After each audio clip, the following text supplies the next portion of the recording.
నెల్లూరు జిల్లా ఉదయగిరి సామాజిక ఆరోగ్య కేంద్రంలో స్వీపర్గా పనిచేస్తున్న యేసురత్నం డ్రెస్సింగ్ రూంలోనే మద్యం సేవిస్తూ నిరుపేదల పేషెంట్ల వద్ద డబ్బులు డిమాండ్ చేస్తున్నాడన్న దానిపై M3 న్యూస్ లో పెగ్గు మీద పెగ్గు కొట్టు అన్న కథనం వెలువడింది. M3 న్యూస్ కథనానికి జిల్లా వైద్య ఆరోగ్య శాఖ అధికారులు స్పందించారు. స్వీపర్ యేసురత్నంను సస్పెండ్ చేస్తూ జిల్లా వైద్య ఆరోగ్య శాఖ DCHN రమేష్ నాథ్ ఉత్తర్వులు జారీ చేశారు. దీంతో యేసురత్నం వేధింపులకు గురైన పలువురు పేషెంట్లు సంతోషం వ్యక్తం చేస్తున్నారు.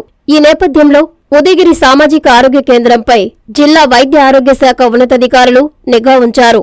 ఇకపై ఎవరైనా ఇలాంటి చర్యలకు పాల్పడితే కఠిన చర్యలు తీసుకుంటామని హెచ్చరించినట్లు సమాచారం.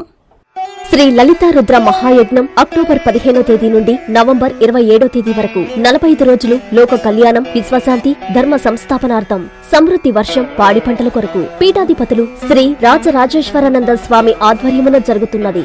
సకల శుభాలు కలిగించే ఈ లలితా రుద్ర మహాయజ్ఞములో పాల్గొని ఆయురారోగ్యం, ఉన్నత చదువులు, ఉద్యోగం, పదవులు, నవగ్రహ దోష నివారణ, సకల సంకల్ప కార్యసిద్ధి, వ్యాపారాభివృద్ధి, అన్యోన్య దాంపత్యం, శత్రు నివారణ, వివాహం, సంతానం పొందుటకు అందరూ ఉభయదాతలుగా పాల్గొనుటకు సంప్రదించవలసిన సెల్ నంబర్ 9848088925.